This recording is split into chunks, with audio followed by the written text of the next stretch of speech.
Hi guys, how we doing? It's Matt from Modern Samurai here, and today we're going to be looking at the OODA loop for self-defense and martial arts. Now, guys, if you like what we're doing, please subscribe, click the bell notifications. We release videos pretty regularly, and also leave us a comment. So let us know what you think about this video and also upcoming videos and anything that you'd like us to talk about. So, as I mentioned, today we're going to talk about the OODA loop. Now, that is a behavioural cycle that is invented by a guy called John Boyd.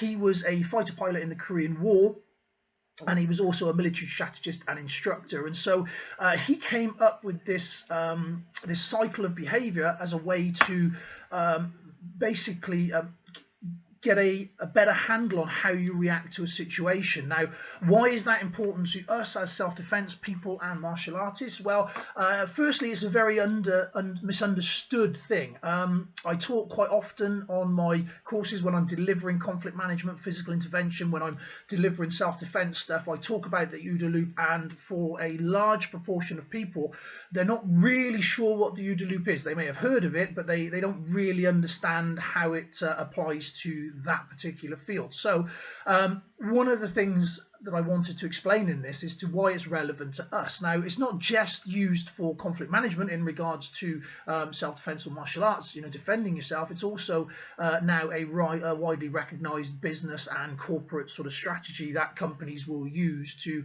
try and get ahead of the competition. So it has a number of different uses, but with regards to what we're looking at, okay, we're just going to basically break it down for you. So the OODA loop is basically 4 separate sections. Okay, so it is observe, orient, decide, and then act. So the first thing is to observe the situation. We then move into orientation, and we're going to break these down into individual bite-sized bits so we understand what we're looking at. Okay, then we've got the decide and then an act. Okay, so if we go right back to the first one then, and we say, okay, so the first one, observe the situation. Now, when we're talking about self-defense, we don't necessarily mean when there's a problem. So as an example of that, if you are going to a busy nightclub on a Saturday night, there are a few assumptions that we can make, there are a few observations that we can make, and so we will have a certain amount of knowledge before we even go to that particular situation. So as an example,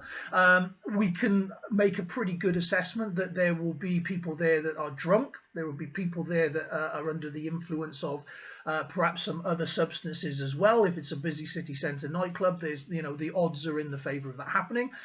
There's going to be groups of people, there's going to be groups of young people, there's going to be a dynamic of sort of guys and girls, and there's going to be that friction there, there's going to be that there's going to be the locality, so you'll have different groups coming in from different areas. So there's all these kind of things that are sort of butting up against one another that can create sort of confrontation. And so we can observe all of that before we even go there. All right. So if we look at that and we go, right, so we're going to be going to a particular place. So if we look at a nightclub, we can look at it like that. So if we thought about we were going to a maybe a public demonstration, so again, we see it in the news at the moment quite a lot, where there's quite a lot of conflict between the different parties, and quite often that ends physically. So again, we can make some assumptions before the actual issue happens. So that observation is critical then, and one of the things that we have to understand about that is we're doing ourselves a disservice if we don't understand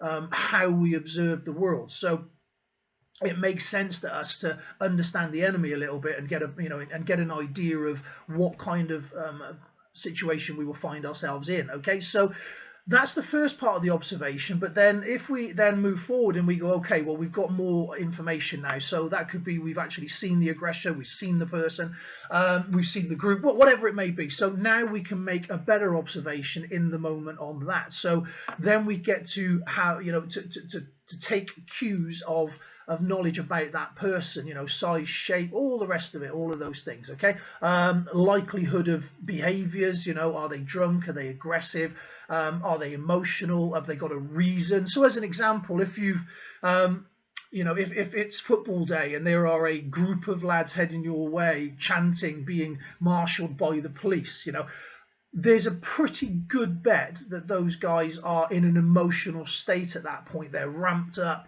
not only through the game itself, but through peer pressure, that pack mentality, the very fact that they are, where they are doing what they're doing. That would put them in an emotional state. Okay, so for us to be aware of that, obviously, is good information for us, good knowledge for us.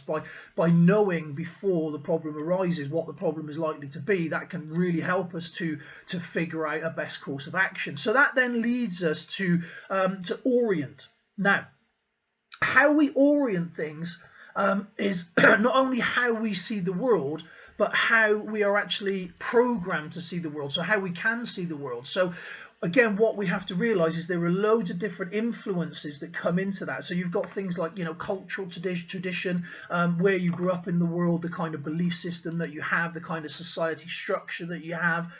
Then you've got things like, genetic heritage. So, are you a big person? Are you a small person? Are you physically capable? Are you more of an intellectual person? Are you a hands-on kind of person? Are you, do you have poor eyesight? Or are you overweight? Are you, are you a marathon distance runner? All these attributes and things will also apply. Then you've got to look at previous experience. So a lot of people, when they do martial arts, they seem to think that a specific type of training is going to help them cross into other environments, which unfortunately isn't actually the case. So you can be very, very, very skilled in one area. So whether that be, say, above the waist kickboxing, continuous like contact sort of thing, right? Now you can have a huge amount of skills within that and be very, very capable within that, but those skills won't necessarily transition across in the same way that a full contact fighter will almost certainly not do very well in that light continuous setting, because the tools are different, the platform is different, and the way the rule set is different, and so they don't necessarily tally up. And so when we're looking at previous experience, just because somebody does martial arts or some form of sports fighting, that doesn't actually mean they have the relevant experience to orientate correctly in an outside environment. So there's definitely skills that overlap, there's definitely things that help, but my advice is always try and do some very, very, very serious training for these specific outcomes. So if you're looking at learning self-defense, then then do your training with a self-defense bent in mind. Okay, work towards that outcome and that goal, as opposed to looking at a more sort of sporting arena. That gives you great skills and great attributes, and you should always test your skills up against these different levels.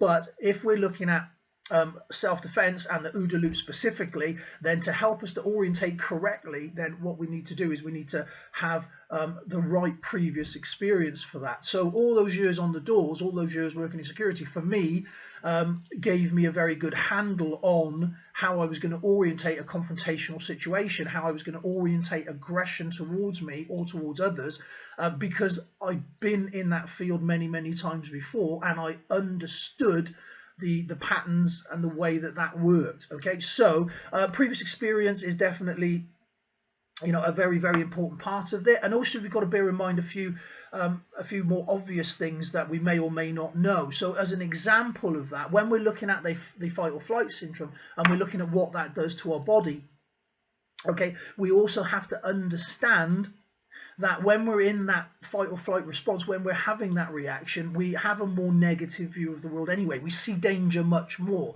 We're more inclined to look at something as a danger than we are as not. Okay, that's that's just an action that our brain takes. Okay, so when we're looking at that, we have to bear that in mind, that when the adrenaline and the cortisol kicks in and everything, we are much more scared of everything, and we have a more negative approach to the world at large. Okay, so that will then have a bearing on how we react. Okay, and we've also got to remember that emotion is what creates the memories. That's what sets those memories in our mind, and it's those memories that we draw back on that we use to understand the now.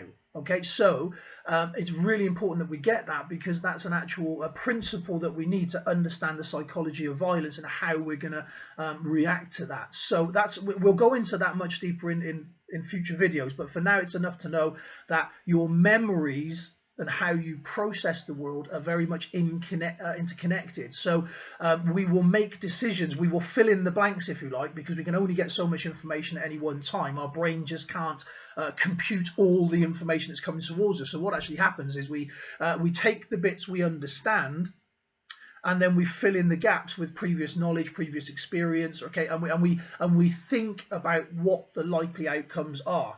Okay, and then on the back of that orientation, then we actually decide, a route of action. So we will go through a process of what is the best thing to do, how do we see these outcomes playing out, and then finally we will act.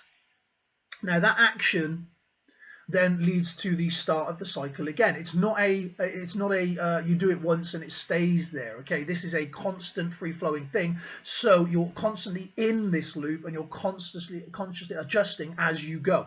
So you've got your observe, your orientate, you decide, and then your act. So once you've made that action, whatever it may be, you then go straight back to phase one again. So you go back to the observation. You look at how that action panned out. Did it work for you? Did it create a positive response? Did it give you the outcome that you were after, or did it actually make the situation worse? Yeah.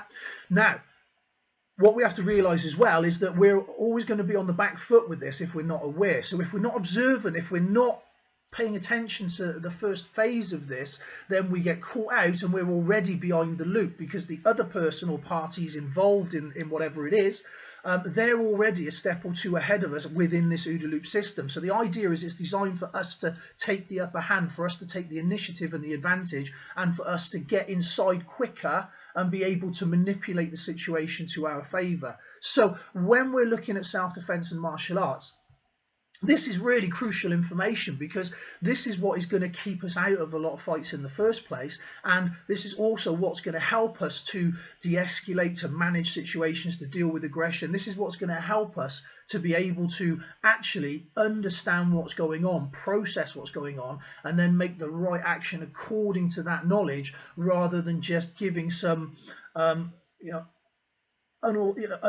unskilled reaction. So again, what I mean by that is quite often in those situations, emotion will just take over, and you'll just make an emotional response, and quite often that will be in that fight or flight thing, that will actually be the third thing, which will be the freeze. And so that's just that overwhelm, that complete just boom shutdown of everything.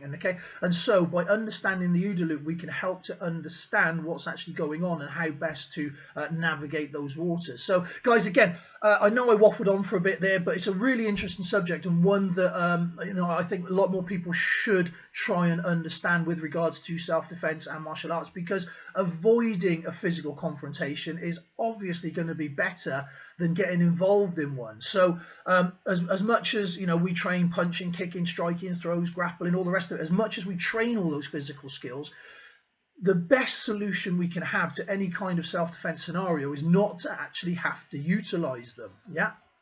And so that's what this is all about. That's what this portion of the things that I teach are actually geared towards doing. It's actually geared towards helping people to not have to become violent. Okay, so guys, again, as I mentioned earlier, if you like this sort of stuff, please subscribe, click the bell notification, and again, leave a note in the comments. Let us know what sort of things you're interested in. Let us know if this was any use to you. And guys, it's just it's great to hear from you. So hopefully we'll catch up soon and see you next time.